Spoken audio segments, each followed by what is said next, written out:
Welcome to Crash Course Apologetics. I'm Jordan, and this video is the first in a new project called Question of the Week, where you can get your questions answered by a scholar. I'm joined by Dr. Eric Sampson, a professor of philosophy at Georgetown University, and he'll be discussing a question that comes up in the field of metaethics on what makes a moral norm authoritative. If that interests you, then stick around.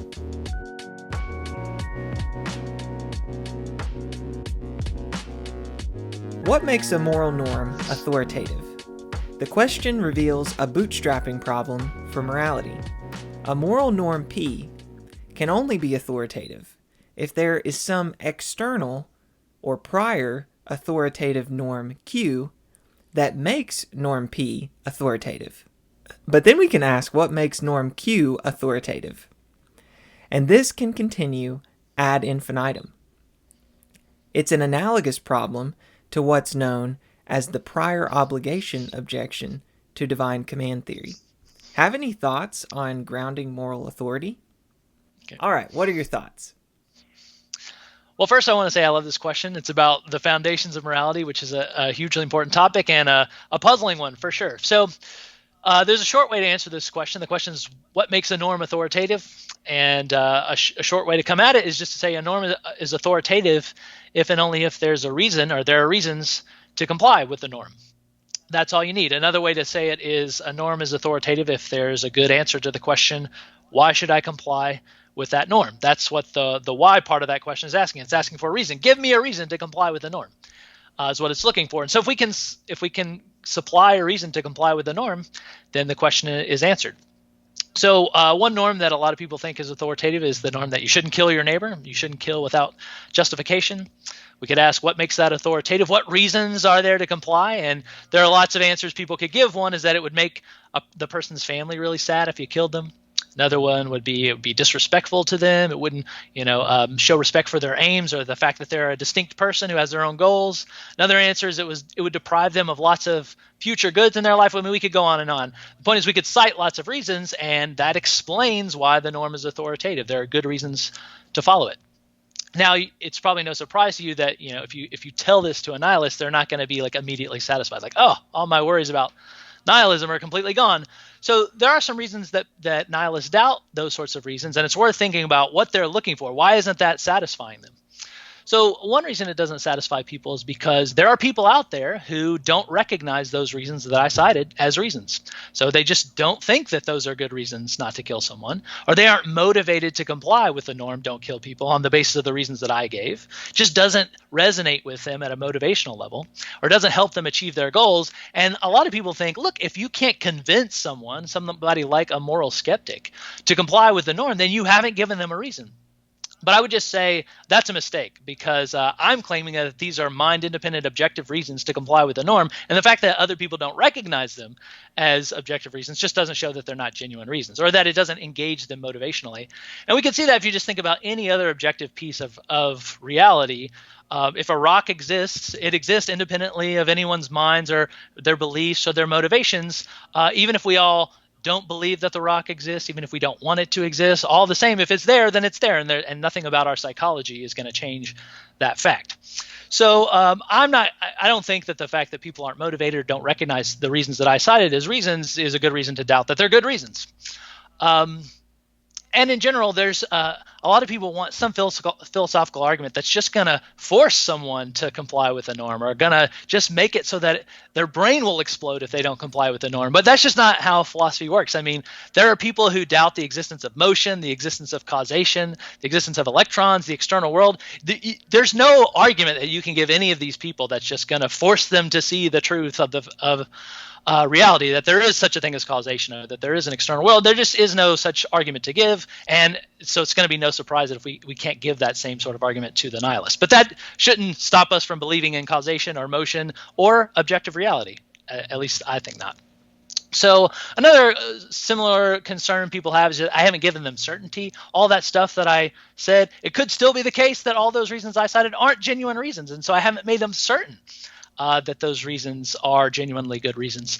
But again, that's too high a standard. I mean, that's the case of all philosophy. I can't convince you that the external world exists, or that you didn't begin to exist 5 minutes ago, or that you're not on the Truman Show right now, or something like that. All the same, it could still be the case that there is an external world, and so on. So I don't think those are common concerns. And in general, usually the reasons nihilists doubt the reasons that I cited as genuine reasons to comply with the norm is because they have in the background some sort of standard that they think that that morality ought to meet, and it doesn't meet that. But I would just encourage nihilists, if there's any nihilists watching right now, to sort of take that standard that you think morality fails to live up to, try to apply it to other pieces of reality. And I think what you'll find is actually basically no domain of objective reality can live up to that standard. That means that your standard's too high. And so you need to drop the standard rather than toss morality out the window. I'll just say in passing too, try to take that test and apply it to moral nihilism. Almost no one believes that moral nihilism is true. They don't recognize it as true. They don't want it to be true. It doesn't motivationally engage them, and all the same, I take it that the nihilist thinks, well, none of that matters because nihilism is true all the same. So that's what people who believe in objective morality think as well. Another way to come at this question is to look at the principle that was given. And so the principle said a moral norm P can be authoritative only if there's some external authoritative norm Q that makes that norm authoritative, that makes norm P authoritative. And there I would just say what we should do is question the principle. I mean, first of all, where did that principle even come from? Why should we accept it? That's a good question to ask. But here's just a reason to doubt that principle is a good principle in the first place. Suppose someone cites a law of physics, and I say, I'm sorry, I don't recognize that as a law of physics, because for any law of physics, there must be some other physical law that grants that the first law its status as a physical law. And so on ad infinitum. I take it that if anyone believes in mind-independent laws of physics, they shouldn't be convinced by that argument or by that sort of principle. Instead, what they should say is, no, actually, there are some laws of physics or some laws of science that are just fundamental. That is, they explain why all the other laws are what they are. So, for instance, there are certain laws of chemistry. What makes the laws of chemistry what they are? Presumably, it's some facts about the laws of physics. And what makes the laws of physics what they are? Presumably, it's some fact about metaphysics, maybe.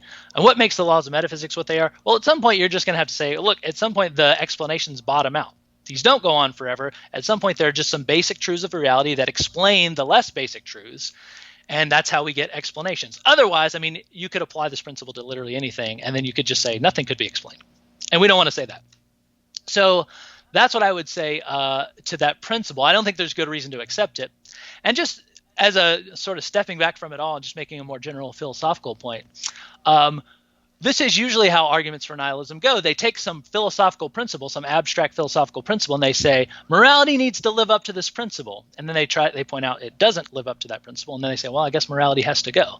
But of course, one question I always have to those sorts of arguments is just, why should we accept the principle rather than the claim that it's wrong to torture people or to throw them off buildings or to perpetrate the Holocaust or take any horrible moral thing? We have these two things. You're saying we should insist on the abstract philosophical principle and toss morality, but I guess I would want to know, why should we do that rather than toss the philosophical principle and accept that there are moral truths? Most people, including nihilists, are much more confident that you shouldn't just randomly throw people off buildings than they are that some abstract philosophical principle is true, some principle about how norms get their authority, or some principle about supervenience, or some principle about how to respond to disagreement. These are all sort of principles appealed to support nihilism. And I think basically in every case what you should do is look at the principle, and I think you'll just see that principle is way less compelling than the sort of obvious moral truths that we go around and just observe, that is, that you shouldn't wantonly kill people.